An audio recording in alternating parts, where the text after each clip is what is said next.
¿Te has dado cuenta de que en Instagram sobre todo, a mayor número de seguidores, mayor perfección en las vidas de las personas?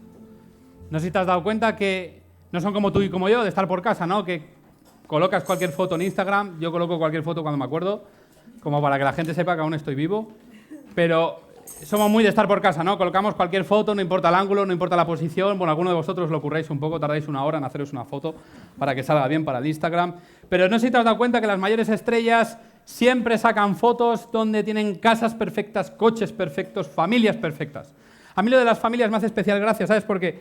Porque, claro, yo cuando veo esas familias me doy cuenta de que, madre mía, cuánto me queda por aprender a mí y cuán imperfecto soy yo.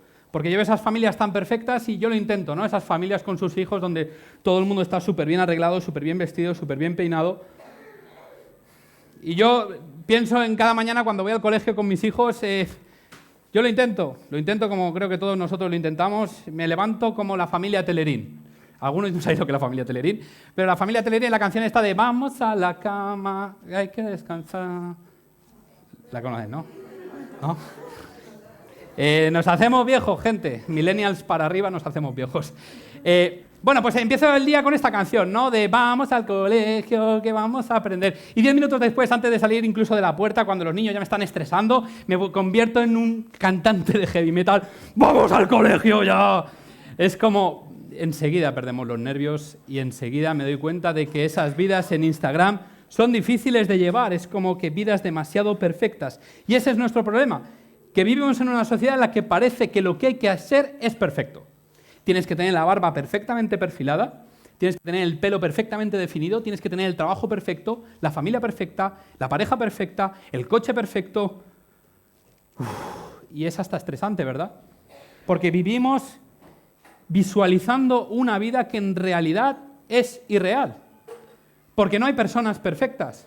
Es decir, al final no te has dado cuenta que todo eso, todas esas imágenes, todos esos estímulos que recibimos es la vida que ellos te quieren enseñar, es la vida que ellos te quieren mostrar. Evidentemente ellos también cantarán a sus hijos gritando y sus coches se les estropea también. No, es como el resto de los mortales. Y me doy cuenta de que a veces vivimos pensando que la vida es perfecta. Y estás en cero. Cero es una pequeña comunidad adventista que lo único que busca es empezar de cero con Dios. Y intentamos semana tras semana presentarte a Jesús de Nazaret como alguien relevante, alguien que vale la pena para el siglo XXI. Y estamos con mitos y leyendas. Han traído aquí un escritorio y una silla muy chulo que luego os animo a ver.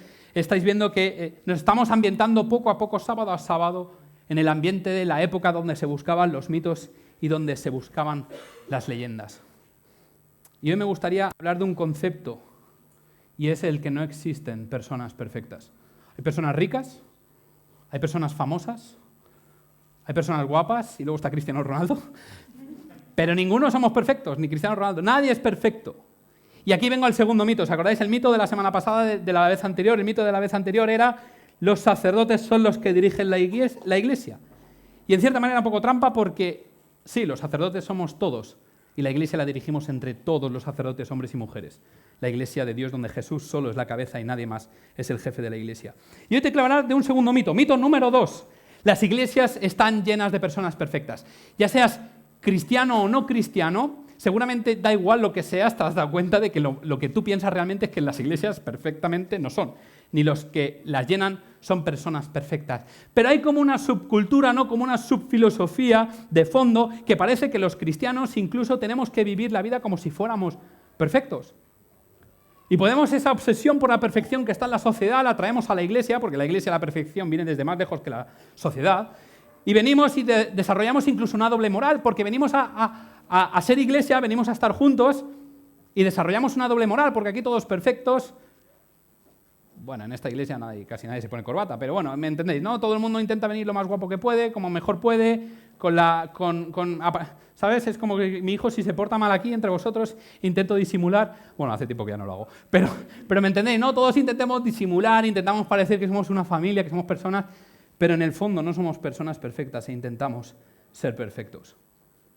Y parece que los cristianos como si fuéramos una élite superior moral, ¿no? Es como que los cristianos son perfectos, los cristianos no se equivocan, los cristianos traen la paz al mundo, acaban con el hambre, los cristianos son gente especial, los cristianos son guays, los cristianos son gente que hay que seguir. Y resulta que ni siquiera los cristianos realmente, ni los no cristianos, piensan eso acerca de los cristianos. Quizá piensan que somos hasta patéticos, hasta incoherentes, porque intentamos presionar a la gente para que sean perfectos, para que no se equivoquen, porque tenemos ahí el monstruo del pecado. Siempre que hablamos del pecado es como Beetlejuice. Bueno, si no sabéis lo que es la familia Telerín, Beetlejuice mucho menos. Pero hablamos del pecado como si fuera... ¡Oh! Y nadie puede pecar. Nadie puede pecar. De hecho, muchos cristianos, esto te lo cuento así en confianza, que nadie nos oye, muchos cristianos piensan que hay que llegar a ser perfectos sin pecar para salvarse. Así que no estamos tan desencaminados cuando llega el mito y la leyenda de que los cristianos tienen que ser personas perfectas. Pero al final esta es mi pregunta para ti, ¿qué es la Iglesia? ¿Qué es la Iglesia? Vamos a estar argumentando en contra muchos mitos y muchas leyendas que hay acerca del cristianismo. ¿Pero qué es la Iglesia? ¿Quieres que te diga yo para mí qué es la Iglesia? Y te lo voy a demostrar con la Biblia. La Iglesia es el recipiente donde se aceptan a las personas que no son perfectas y donde Jesús encuentra el ambiente y la atmósfera necesaria para transformar corazones y transformar vidas. Así que si tú crees que esta es la definición de iglesia, estás de acuerdo conmigo, la iglesia cuando nos juntamos, los cristianos y los no cristianos, porque para mí esa iglesia en la que se junta alrededor de Jesús entran todos, como el arca de Noé. Todos entramos a esa iglesia donde no todos pensamos igual, pero todos tenemos un punto en común, que es que nos encanta Jesús de Nazaret. Esa iglesia se junta sabiendo que nosotros no somos los que transformamos los corazones de las personas, sino que simplemente preparamos el ambiente, la atmósfera perfecta para que Jesús cambie corazones. Pero esta no ha sido la religión siempre, esta no ha sido siempre la iglesia. ¿Sabéis que había en tiempos de Jesús varias religiones dentro del judaísmo? Solo voy a hablar hoy de dos, ¿vale? La primera eran los esenios. Esto es un poco de clase así teológica para que también aprendáis, ¿vale? Para que luego no digáis que en Cero solo se come y se escucha música, sino que también aprendemos de la Biblia. Los esenios eran un grupo que eran un poco así, el rollo este de Juan el Bautista, aunque no queda claro que Juan el Bautista fuera esenio, evidentemente no, pero este rollo de Juan el Bautista, ¿sabes? Muy estoico, muy austero, muy en plan la Europa del siglo XXI, ¿no? Medidas de austeridad, de que viene crisis, vestían como con trapos, comían muy mal, y ¿sabéis lo que hacían? Pensaban que Jerusalén era la Babilonia del siglo I y se escondían en las cuevas, alejados del pecado y de la lujuria y del egoísmo de la ciudad. Entonces ellos, solo hombres, se encerraban en ellos mismos como si fueran sabios y se dedicaban a, bueno, un poco lo más parecido a nosotros, que nosotros entendiéramos serían los monjes, ¿no? Ellos se encierran, monjes de clausura, se encierran y no se contaminan con el mundo exterior. Esta era una de las religiones, uno de los grupos en la época de Jesús. Gente que consideraba que para seguir a Dios había que encerrarse para no contaminarse. Y el segundo grupo que te quiero hablar es los fariseos, que tú los conoces bien porque Jesús, bueno, tenía algunas discusiones con ellos y eran como los más amigos de Jesús, ¿no? Los fariseos lo que hacían era vivir en la ciudad, no eran tan bestias como los esenios, no se alejaban, no se iban a la soledad del desierto, sino que se quedaban en la ciudad, pero con 233.435.000, todo lo que tú quieras añadir, de normas para no contaminarse con aquellos que no creían en Dios a su manera. Y a mí me resulta curioso porque dos religiones o dos perspectivas de religión y ambas buscan no contaminarse con aquellos que no piensan como ellos. Da igual si estás en el desierto, da igual si estás en la ciudad, pero las dos religiones o dos de las religiones con las que Jesús convivía, con las que tenía que hablar, eran personas que estaban convencidas de que mezclarse con el mundo, lo que ellos llamaban el mundo, estaba mal. Nosotros tenemos que mantenernos puros, tenemos que mantenernos perfectos. Y te puede empezar a sonar, ¿no? un poco esta religión, porque hay muchas religiones hoy en día, o hay mucha gente que vive la religión que parece que lo vive de esta manera. Pero no es la Iglesia de Dios. La Iglesia de Dios está aquí para ayudar a las personas a que sean transformadas por el Espíritu de Dios y se parezcan cada vez más a Jesús de Nazaret. Y Jesús llega en ese contexto, ¿no? Jesús llega, y no me quiero enrollar mucho, pero Jesús llega y introduce un concepto nuevo. ¿Sabéis el concepto nuevo que introduce? Lo expliqué un poco la semana pasada. Introduce el concepto del reino de Dios. El reino de Dios era algo que en todo el Antiguo Testamento no tenía mucho sentido, ¿no? Existía el reino y existía Dios, pero no el reino de Dios. Se utiliza muy pocas veces esta frase y solo Jesús la vuelve común, la vuelve frecuente, porque utiliza el reino de Dios. Y él utiliza el reino de Dios para hablar de la iglesia, para hablar de lo que él va a comenzar, para hablar de esa gente que va a ser transformada. Y Pablo utiliza, en términos diferentes, utiliza el mismo concepto. Y está en Romanos 12:2. Dice, no imitéis las conductas ni las costumbres de este mundo. Más bien dejad que Dios os transforme en personas nuevas al cambiaros la manera de pensar. Entonces aprenderéis a conocer la voluntad de Dios para vosotros, la cual es buena, agradable y perfecta. Pablo está utilizando aquí una palabra brutal. Está utilizando una palabra que tú la conoces muy bien. ¿Por qué? Hoy he querido no solo titular el título de los temas, ¿no? Pero hoy me gusta llamar uno que se llama así, ¿vale? Metanomorfosis. El título no es la última película de Transformers. Metanomorfosis son dos palabras, metanoia, metamorfosis. La primera, metamorfosis, es la que Pablo está utilizando aquí. Tú sabes lo que es la metamorfosis. La metamorfosis es eso que hace el gusano, que se convierte en, hace un capullito, se queda ahí un tiempo y después se convierte en una mariposa.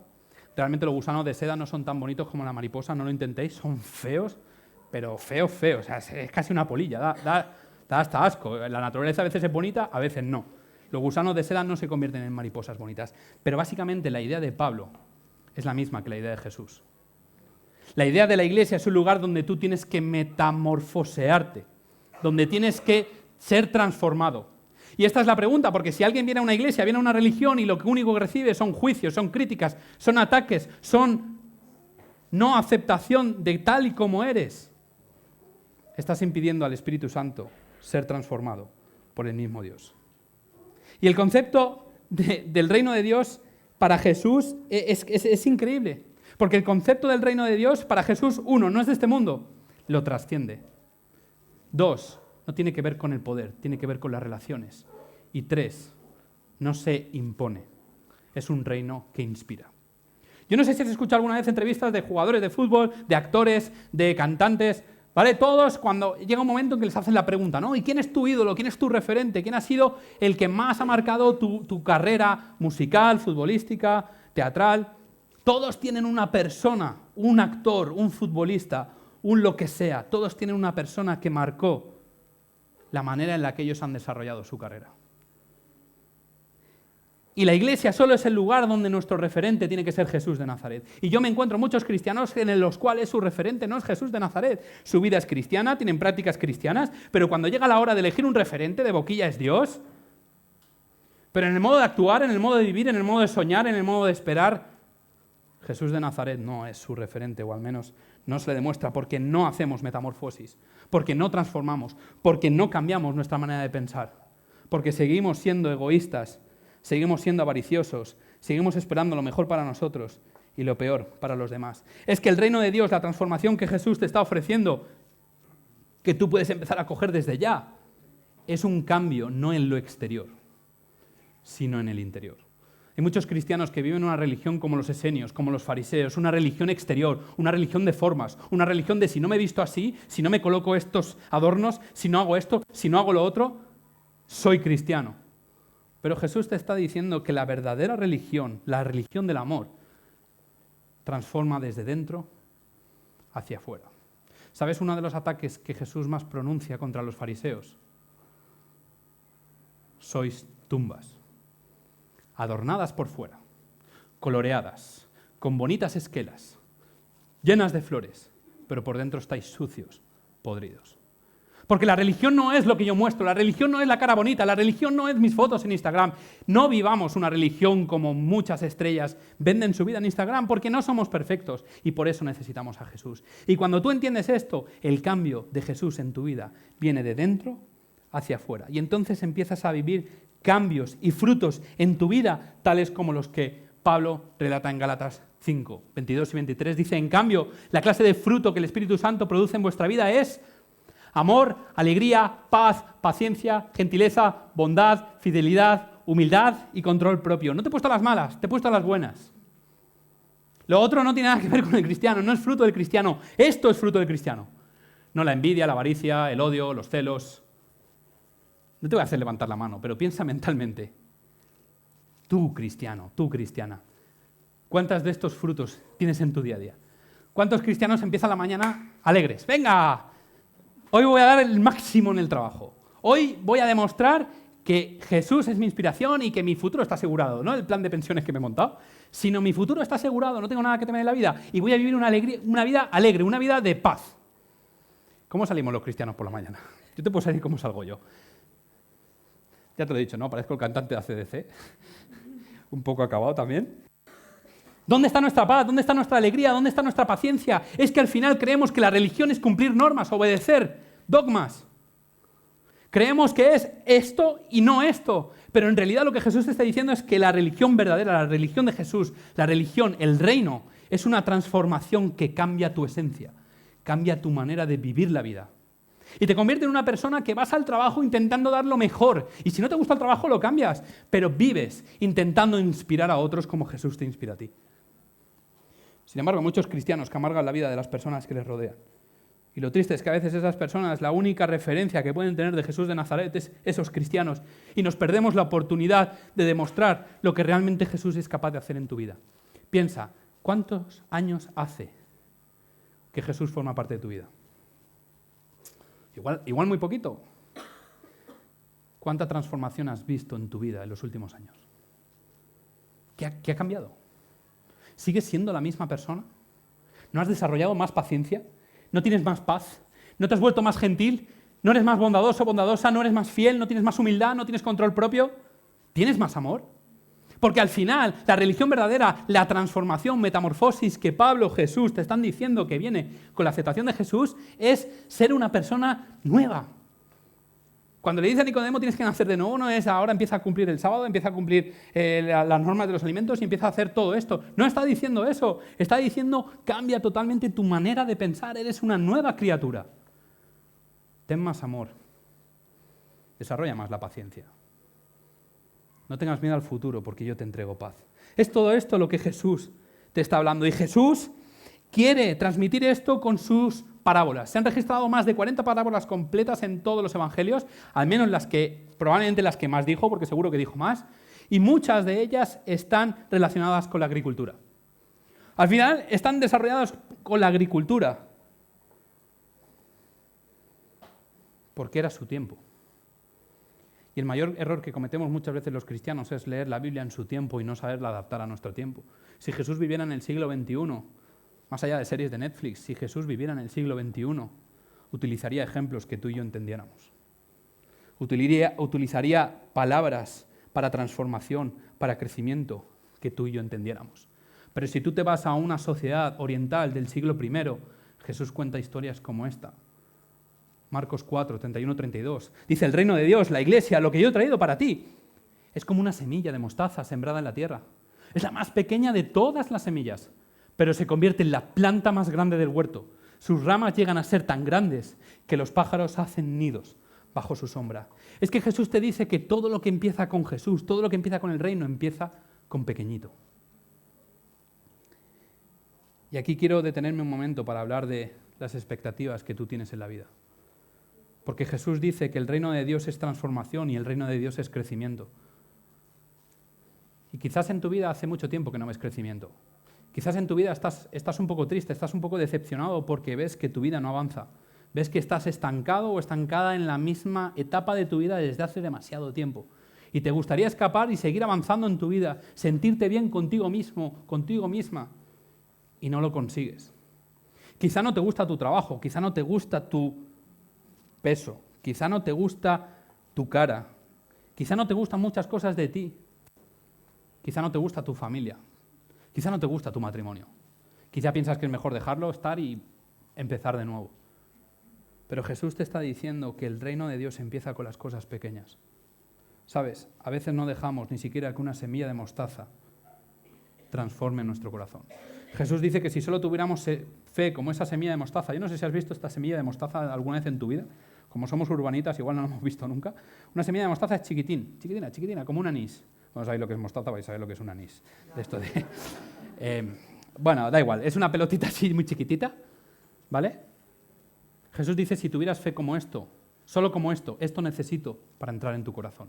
Esto necesito para que cambies tu percepción. Esto necesito para que dejes de pensar que todo es igual siempre. ¿Sabes? Hay gente que tiende al pesimismo. Hay gente que siempre es que siempre estamos igual. Hay gente que piensa es que no se avanza nunca en nada. Hay gente que le diría a Jesús, es que siempre estás haciendo milagros. Cambia el discurso, haz algo nuevo. Un nuevo milagro, sorpréndenos. ¿Y sabes qué pasa? Que cuando ves las cosas negativas de tu vida, cuando te centras en lo negativo de tu vida, te ciegas para ver lo que sí está avanzando en tu vida. Cuanto más tiempo pasas mirando las cosas que no funcionan en tu vida, menos tiempo tienes para dejar que Jesús avance en tu corazón.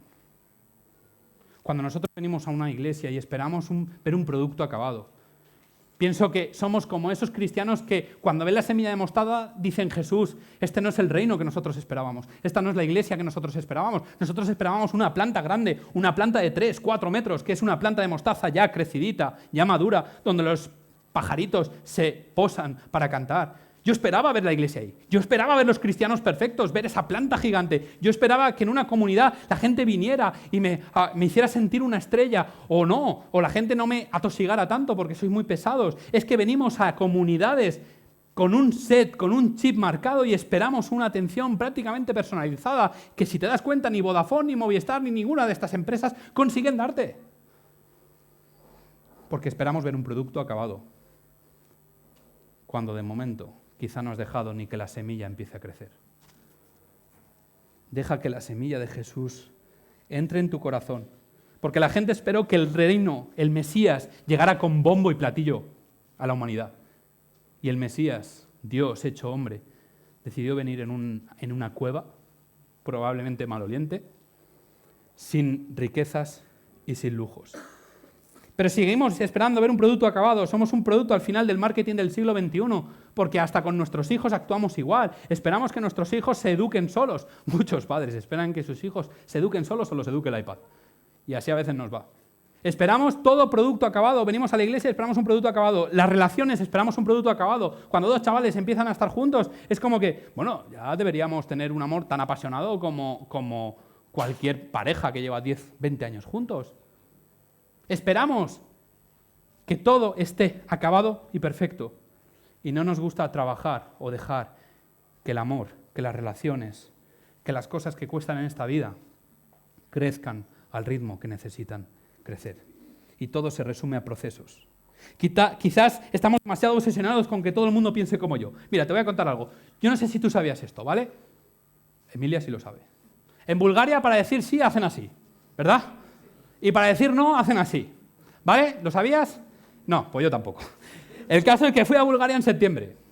Algunos lo sabéis. Fui a Bulgaria y para muchas cosas, ¿vale? Estaba hablando con unas personas, ¿no? Y estaba hablando y estaba diciendo algo que se hacía en España. Y yo veía como había una mujer ahí sentada que me estaba escuchando y empezaba a hacer así.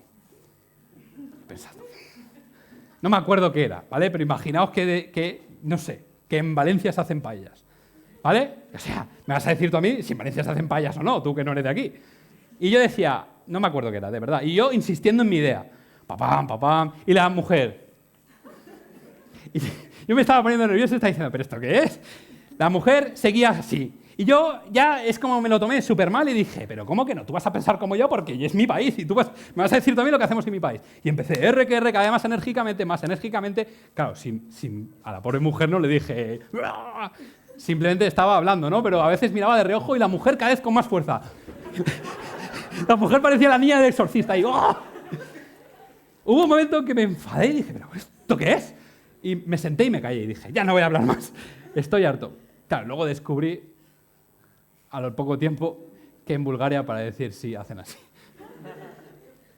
Muchas veces tenemos nuestros conceptos, tenemos nuestra cultura, esperamos que todo el mundo se amolde a nosotros. Esperamos que todo el mundo pase por nuestro aro y esperamos, porque nos hemos hecho esa imagen en la cabeza, que las cosas crezcan a nuestro ritmo y no al ritmo que pueden crecer, ni más ni menos. Y cuando venimos a las personas, las relaciones tienen que crecer de modo sano, natural. Y Jesús no es una religión, es una relación. Y cuando personas vienen a la iglesia, no al edificio, que este mito ya lo descartaremos en otro día, no cuando vienen al edificio, sino cuando vienen al cuerpo de personas que somos la iglesia. Vienen con su pasado, con su bagaje, con sus historias, con su imagen, con su experiencia. Y yo tengo que dejar que la semilla de Jesús, por pequeñita que sea, crezca en su corazón y se desarrolle. Y también te digo una cosa, y esto ya te lo digo como yo, como Jonathan. Todas las comunidades tienen un inicio y tienen que desarrollarse poco a poco. Y en el proceso es donde vemos los milagros de Jesús coger forma. Así que cada vez que te venga la decepción, cada vez que te venga la desilusión, piensa en todo lo que Dios ha hecho crecer en tu corazón, en todo lo que Dios ha hecho crecer en nuestros corazones y lo que aún está por venir, lo que Cristo va a hacer crecer, porque todo acaba de una manera muy bonita. Jesús tiene más ejemplos de agricultura. Esto es lo que pasa, no es que nos tengamos que esforzar. Jesús dice, el reino de Dios es como un agricultor que esparce semilla en la tierra, día y noche, sea que él esté dormido o despierto. La semilla brota y crece, pero él no entiende cómo sucede. La tierra produce las cosechas por sí sola. Primero aparece una hoja, luego se forma la espiga y finalmente el grano madura. Es que este es el proceso que Jesús te está explicando. Jesús te está diciendo, es que a veces ni siquiera te tienes que esforzar. Preocúpate de que Jesús arraigue su semilla en tu corazón. Preocúpate tú de esparcir las semillas que de verdad tienes que esparcir. Y en los cambios en tu vida, deja de ser pesimista, deja de pensar que la cosa no avanza, porque sin darte cuenta, si solo te pararas a reflexionar, Jesús seguro está haciendo avanzar cosas en tu vida. Y si no las está haciendo avanzar, es porque quizá no estás pasando tiempo con Jesús. Porque hay una cosa que el sembrador no entiende. Él planta la semilla y no entiende qué pasa. Pero lo que hace crecer la semilla no es su mano, es la lluvia y el sol. Cuando te des cuenta de que vivimos demasiado en un mundo artificial emocional y vivimos poco en lo natural, te darás cuenta de que necesitamos el sol, necesitamos la lluvia para seguir creciendo. Así que Jesús utilizó ejemplos de la agricultura para darte cuenta, para que te dieras cuenta de cómo funciona el crecimiento del reino de Dios. El crecimiento del reino de Dios es como las chaquetas estas de Geographical Norway, que se multiplican, no sé si las habéis visto, es una bandera de Noruega, o sea, hace 2 años no existían y ahora todo el mundo lleva esa chaqueta. Me la he comprado hasta yo, que no entiendo por qué. Porque además ni me la pongo, pero es como todo el mundo la tiene. Es como los iPhone. No existían y ahora todo el mundo tiene que tener un iPhone. Este es el reino de Dios. El reino de Dios es algo que se va multiplicando poco a poco, que un día no está y al día siguiente la gente empieza a experimentarlo. La pregunta que te hago yo a ti es, ¿está tu paciencia o tu falta de paciencia deteniendo el crecimiento de Dios en tu vida? ¿Está tu falta de paz, tu falta de alegría, tu falta de gentileza, tu falta de bondad está impidiendo que la semilla de Jesús esté brotando en otros corazones? Cuando las personas vienen aquí, soy yo sol, soy yo lluvia que ayudo a que la semilla de Jesús, el reino de Dios, crezca en el corazón de la persona, ¿o soy el enemigo que en su afán de cortar la cizaña estoy cortando también el trigo que Jesús está haciendo nacer? ¿Quién soy yo para meterme en un proceso en el que Jesús está diciendo no te metas? Este es el proceso, querido amigo, querida amiga. Así que todos nosotros a quienes nos ha sido quitado el velo podemos ver y reflejar la gloria del Señor. El Señor, quien es el Espíritu, nos hace más y más parecidos a Él a medida que somos transformados a su gloria e imagen, a su gloriosa imagen. ¿Quién hace el cambio? El cambio lo hace Jesús. El cambio ni siquiera lo haces tú. Tú no te tienes que esforzar en cambiar cosas. Simplemente preocúpate de estar en el sol y en la lluvia. Preocúpate de estar al lado de Jesús, porque cuando tú, sin velos, sin taparte, viendo cara a cara a Jesús, es Él el que va a cambiar tu corazón. Y como sabes que el proceso no depende de ti, sino que depende de Él, y lo único que tienes que hacer es ponerte en sus manos, cuando mires a la persona que tienes al lado, date cuenta de que el proceso es el mismo para la persona. No de que Dios es gentil contigo y tiene un proceso súper guay contigo y con la otra persona es un enfermo que solo quiere hacerle la vida imposible. Lo mismo que esperes para ti de Jesús, espéralo o multiplícalo por 2 para el que tienes alrededor. Deja que sea Jesús quien haga crecer a la persona en cuanto al conocimiento que tiene de Él. Y por favor, si quieres de verdad ayudar a Jesús en la misión, haz que todas las personas se sientan aceptadas y se sientan bienvenidas. Y que cuando alguien entre aquí, tenga personas imperfectas, que necesitan a Jesús igual que cualquier otra, pero que ayudan en el proceso de crecimiento. Casi acabo. Jesús dijo esto, esta es la segunda palabra. Os he dicho metamorfosis, y ahora viene metanoia. Jesús, cuando llegó, Marcos 1, empezó el proceso de esta manera. Dijo, el tiempo se ha cumplido, y esto es importante porque si el tiempo se ha cumplido es porque Jesús mide los tiempos. El tiempo se ha cumplido y ya está cerca el reino de Dios. Convertíos y creed en la buena noticia. Cuando Jesús empieza a cambiar el mundo, tarda 30 años, pero al final lo consigue. Cuando Jesús empieza a cambiar el mundo, cuando Jesús empieza con sus semillas de mostaza a esparcirlas en los corazones de las personas, utiliza una palabra que es convertíos, que es metanoia. Metanoia significa cambiar tu manera de pensar y tu manera de actuar. Cambiar tu manera de pensar y tu manera de actuar. ¿Hacia dónde? ¿Hacia qué? Hacia la gentileza, hacia la bondad, hacia el amor, hacia la paciencia, hacia todo lo que Jesús habla como fruto del Espíritu. Cambiar tu manera de pensar y actuar. Y esta es la pregunta que te hago. ¿Cómo has venido tú aquí esta mañana? Seguramente has venido porque siempre vienes, ¿no? Cada sábado, casi cada sábado, estás aquí. Seguramente has venido porque te ha invitado un amigo, te ha invitado una amiga, no sabías que era esto y lo estás descubriendo ahora. Pero hay una cosa que Jesús te quiere decir y es, estés donde estés, en el nivel que estés, o en los pasos que hayas dado en tu vida. No importa lo germinada que esté la semilla o no en tu corazón, cambia tu manera de pensar y actuar. Ponte más cerca de Dios para ser mejor persona para los demás. Porque el reino de Dios no va acerca de imposiciones, va acerca de inspirar a otros. Yo no tengo que comerle la cabeza a nadie de quién es Jesús. Yo tengo que inspirar con lo que Jesús hace en mi vida a otros para querer acercarse a Jesús todo lo que yo me acerco. La pregunta es, ¿cuán cerca estás tú de Jesús? Para poder inspirar a otros. ¿Sabes? En la mesa de Jesús entran todos. Ya lo he dicho antes. Todos están invitados a la mesa de Jesús. Y yo te pido perdón. Y te pedimos perdón si no siempre te hacemos sentir bien. Te pedimos perdón si no somos perfectos, porque al menos en cero no intentamos aparentarlo.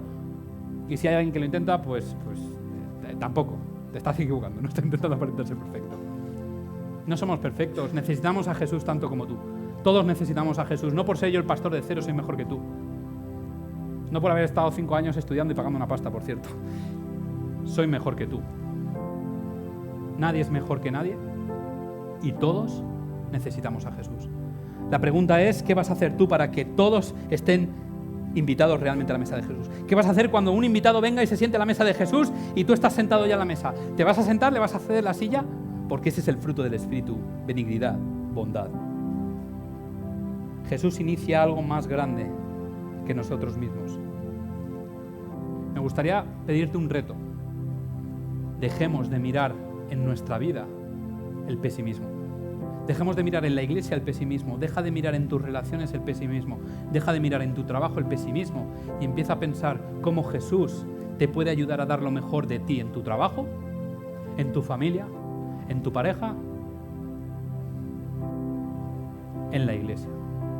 Que la iglesia sea el ejemplo perfecto para que todo el que venga, todo el que merodee, todo el que asome la cabeza se dé cuenta de que aquí hay algo más grande que nosotros mismos. Hay algo más grande que nuestros egos, hay algo más grande que nuestras envidias, hay algo más grande que nuestros deseos.